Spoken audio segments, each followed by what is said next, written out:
사도신경으로 신앙 고백 드립니다.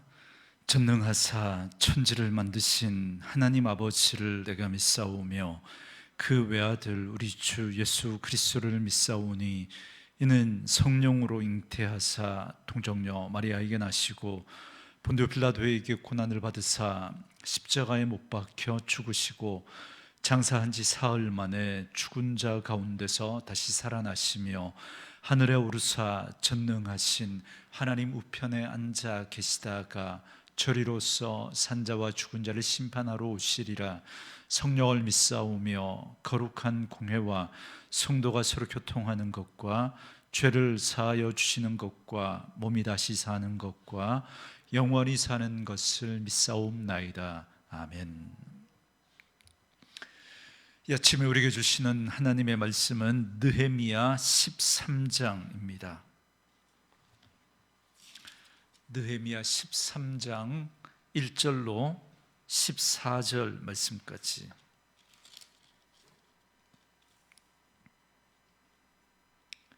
느헤미야 13장 1절에서 14절 말씀까지 우리 말씀 찾으셨으면 한 목소리로 같이 읽습니다. 그날 모세의 책을 낭독하여 백성에게 들렸는데 그 책에 기록하기를 암몬 사람과 모압 사람은 영원히 하나님의 총에 들어오지 못하리니 이는 그들이 양식과 물로 이스라엘 자손을 영접하지 아니하고 도리어 발람에게 뇌물을 주어 저주하게 하였음이라. 그러나 우리 하나님이 그 저주를 돌이켜 복이 되게 하셨다 하였는지라. 백성이 이 율법을 듣고 곧 섞인 무리를 이스라엘 가운데에서 모두 분리하였느니라. 이전에 우리 하나님의 전의 방을 맡은 제사장 엘리야십이 도비야와 연락이 있었으므로 도비야를 위하여 한 큰 방을 만들었으니 그 방은 원래 소재물과 유향과 그릇과 또 레위 사람들과 노래하는 자들과 문지기들에게 11조로 주는 곡물과 새 포도주와 기름과 또 제사장들에게 주는 거제물을 두는 곳이라. 그때에는 내가 예루살렘에 있지 아니하였느니라. 바벨론 왕 아닥사스다 32년에 내가 왕에게 나아갔다가 며칠 후에 왕에게 말미를 청하고 예루살렘에 이르러서야 엘리야십이 도비야를 위하여 하나님의 전 뜰에 방을 만든 악한 일을 안지라.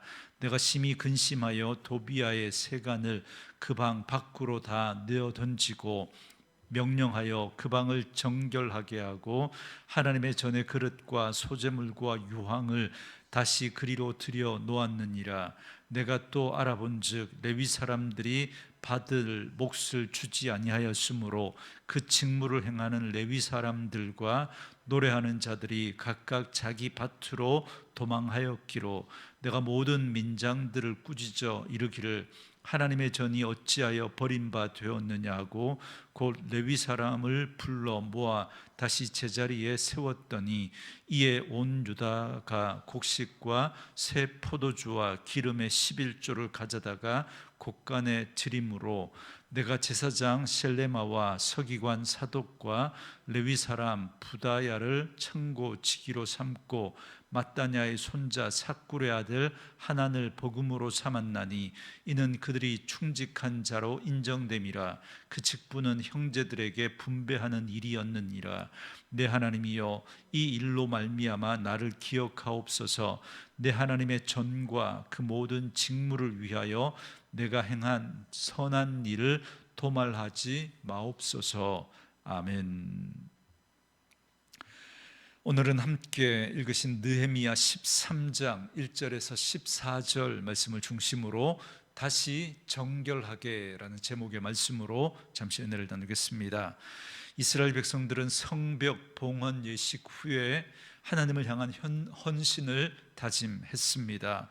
그리고 그 헌신의 핵심은 바로 성전과 성전 제사를 잘 세워나가겠다라는 것이었습니다. 그런데 이렇게 헌신을 다짐하는 아름다운 장면으로 느헤미야의 말씀은 끝이 나지 않습니다. 끝이 아니라 오히려 이제 시작이고 신앙의 개혁과 헌신은 계속되어야 한다라는 사실을 느헤미야 마지막 13장은 우리에게 잘 보여주고 있습니다. 먼저 오늘 본문 1절과 3절에 보면 아직도 이스라엘이 버리지 못한 죄악된 모습이 있다라는 사실을 보게 됩니다. 1절에 보시면 그날 모세의 책을 낭독하여 백성에게 들렸는데 그 책에 기록하기를 암몬 사람과 모압 사람은 영원히 하나님의 총회에 들어오지 못하리니 그럽니다. 그날은 바로 성벽 낙성식이 이루어진 날입니다. 이스라엘 백성들은 성벽을 봉헌한 후에 하나님의 율법을 낭독하고 그 율법의 말씀에 귀를 기울였습니다. 그런데 그 율법에 비추어 볼 때 여전히 그들이 고치지 않고 있었던 큰 잘못이 발견되게 됩니다. 그것은 바로 그들 가운데 이방인들을 아직도 끊어버리지 못했다라는 것입니다. 그래서 3절에 보면 비로소 이스라엘은 그들 중에 섞여 사는 이방인들을 그들과 분리했다라는 사실을 보여줍니다. 이 말씀을 우리가 오늘 현대인의 시각으로 보면 차별과 혐오를 주장하는 그런 말씀처럼 비춰질 수 있겠지만 그렇지 않습니다. 여러분, 이방인과 결혼하지 않는 것, 이방인의 아내를 딸로 맞지 않고 이방인의 아들을 그 사위로 맞지 않는 이 일은 이스라엘이 사느냐 죽느냐 하는 그 중차대한 문제입니다. 이스라엘 백성들이 그 하나님의 백성으로서의 그 정체성을 지켜가느냐 지켜가지 않느냐, 이 문제입니다. 그래서 그들은 하나님의 백성으로 그 정체성을 지키며 하나님의 거룩한 선민으로 설 수 있는가 없는가 하는 문제입니다. 그런데 그들은 이 부분에 있어서 아직도 명확하게 그 이방인들을 끊어내지 못하고 그들과 함께 결혼하고 또 그들의 딸과 그들의 아들을 며느리와 또 사위로 맞아들였던 겁니다.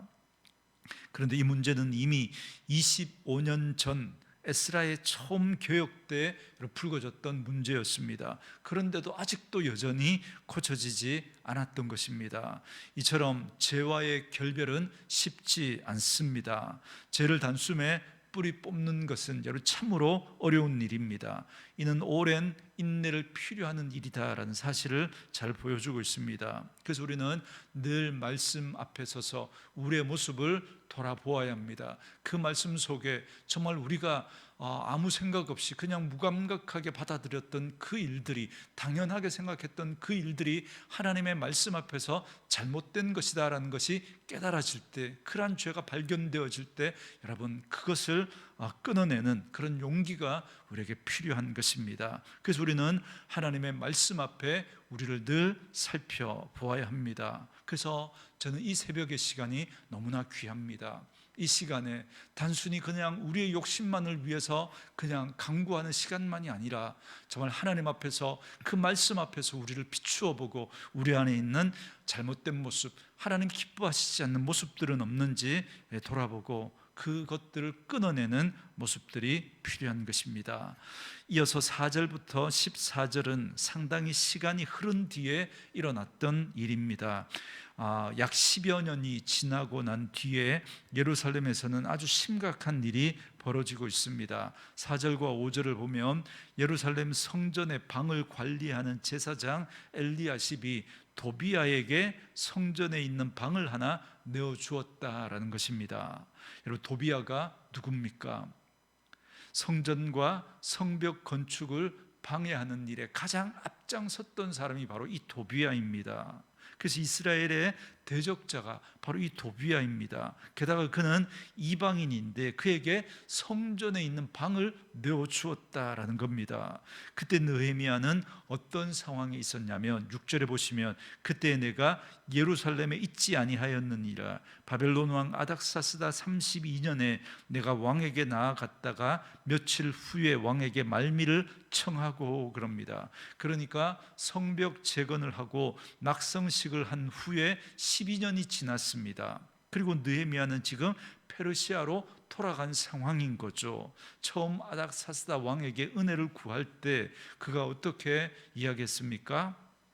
얼마간의 말미를 주시면 자신이 이 예루살렘에 돌아가서 해야 될 일이 있는데 그 일을 끝내고 다시 돌아오겠다라고 약속하지 않았습니까? 그래서 그 약속대로 느헤미야는 지금 다시 페르시아에 돌아가 있었던 겁니다. 그런데 이런 일이 벌어지고 있다라는 그 소식을 그 페르시아에서 듣게 된 겁니다. 그래서 이 소식을 듣고는 느헤미야는 다시 한번 예루살렘에 다녀오기를 아닥사스다 왕에게 청했던 겁니다. 그래서 7절에 보면 이렇게 예루살렘에 다시 돌아온 느헤미야는 도비야의 일로 충격을 받습니다. 이에 느헤미야는 단호한 조치를 내립니다. 느헤미야는 도비야가 점거한 방의 세간을 전부 다 밖으로 내던지고 그 방을 정결하게 한 후에 성전 기물과 소재물과 유황을 가져다 놓았습니다. 이 모습은 마치 성전에서 장사꾼들을 내쫓으신 그 예수님의 모습을 연상하게 합니다. 오늘 우리로 말하면 이 도비야는 교회 안에 가만히 침투한 세속적인 가치관과 인본주의적인 그런 가치관들이라고 말할 수 있겠습니다.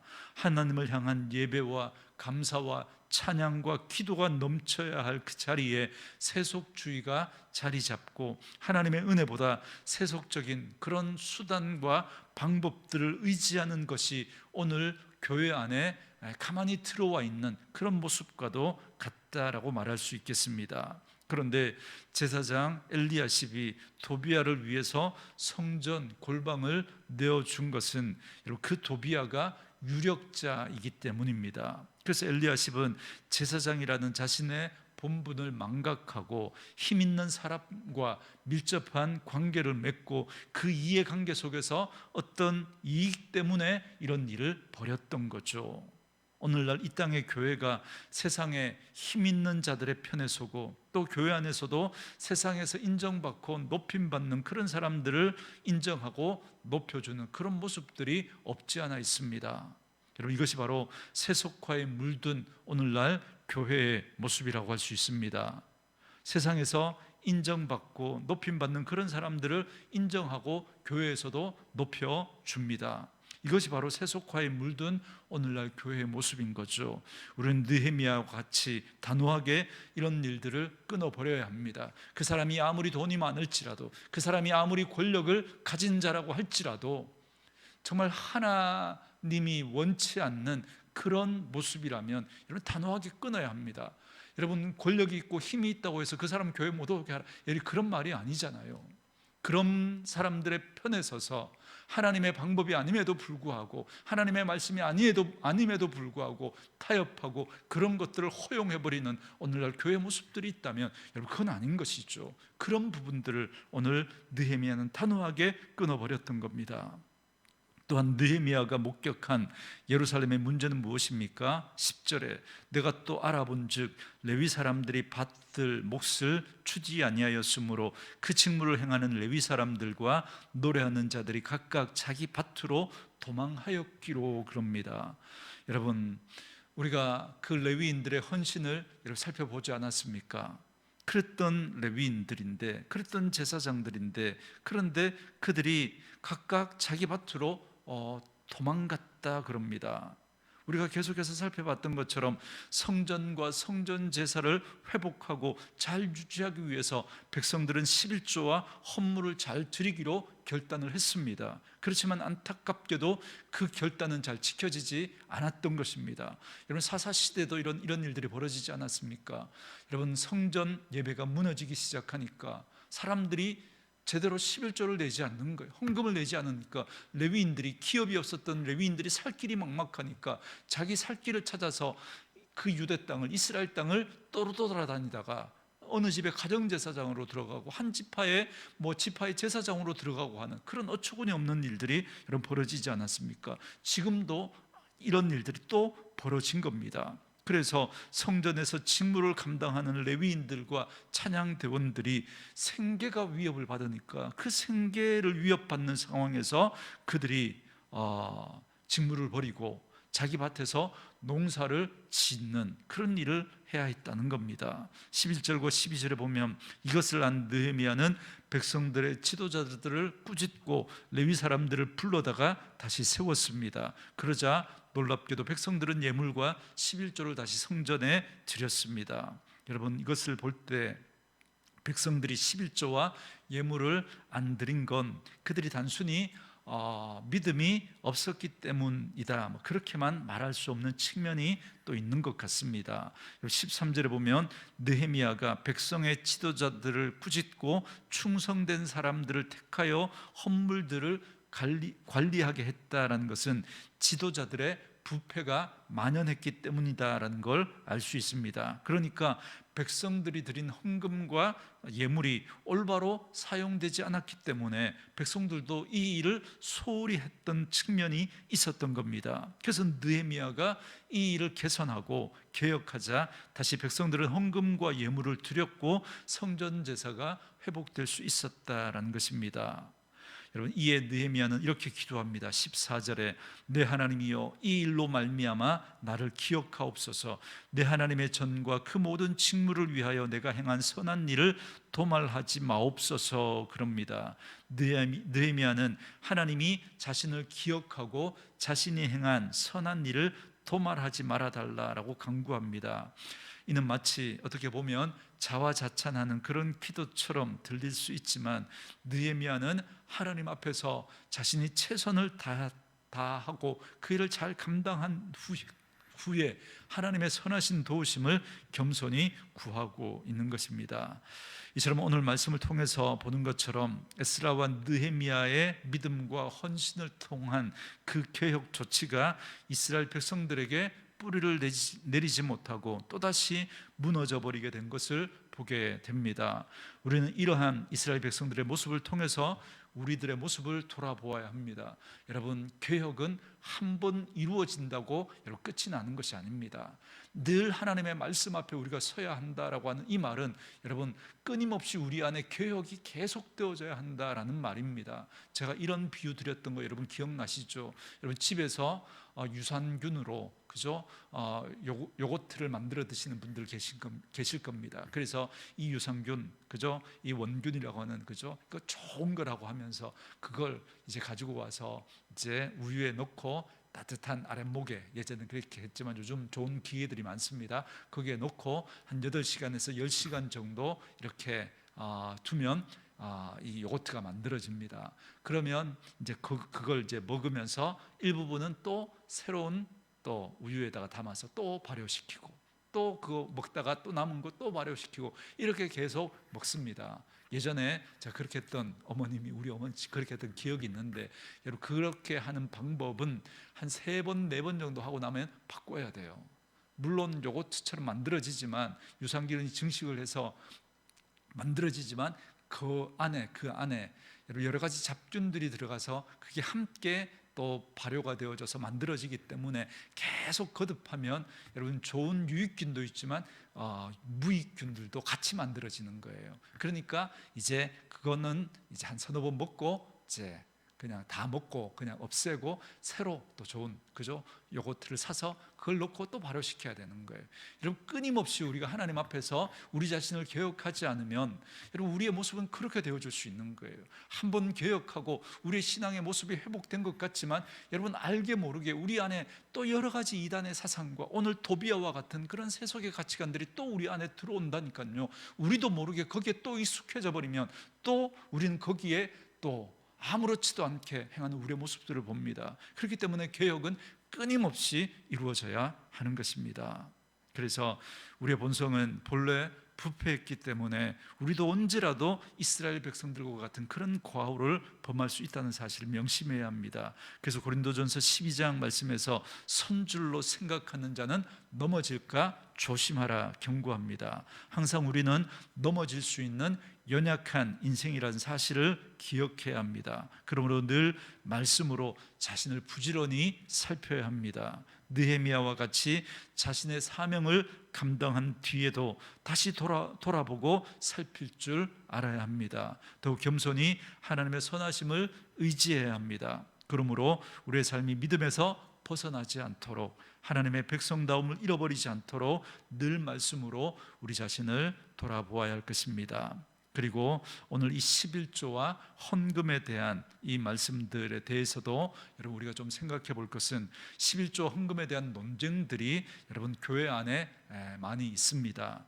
다양한 의견들을 말하고 그에 대한 논거들을 성경에서 도출하기도 합니다. 구약의 11조와 같은 개념은 율법의 조항으로 신약에서는 종결되어야 한다라고 그렇게 주장하는 사람도 있습니다. 여러분, 신자의 마음이 중요하지 굳이 물질로 따질 것은 아니다, 그렇게 말하는 분들도 있습니다. 농경 시대의 그 11조 개념을 현대에 적용하는 것은 옳지 않다, 또 그렇게 말하는 분들도 있습니다. 그 외에도 여러 가지 주장과 논거가 있습니다. 그러나 그 논쟁은 결국 즐겨 내고자 하는 자와 내기 싫어하는 자의 마음의 표출입니다. 여러분, 저는 이건 틀림없는 사실이다 생각되어집니다. 우리의 마음인, 물질이 있는 곳에 우리의 마음이 있거든요. 사실 여러 가지 그 논거들을 주장하지만 여러분, 그 마음의 중심에는 마음이 없는 거예요. 하나님 향한 마음이 없기 때문에 나름대로 어떤 그런 논거를 찾으려고 하는 것이죠. 그래서 11조는 하나님 앞에서 우리의 믿음의 표현인 것입니다. 정말 하나님이 내 인생의 주인이시고 하나님이 내가 누리고 있는 것을 하나님이 허락하셨다라고 하는 그 믿음의 고백이 11조일 수밖에 없는 것입니다. 오늘 나에게 11조 헌금은 무엇인지 오늘 말씀 앞에서 우리를 한번 돌아볼 수 있는 기회가 될 수 있기를 주의 이름으로 축원합니다. 주신 말씀 묵상하시면서 이 찬양 함께 들으시며 기도하는 시간 갖겠습니다.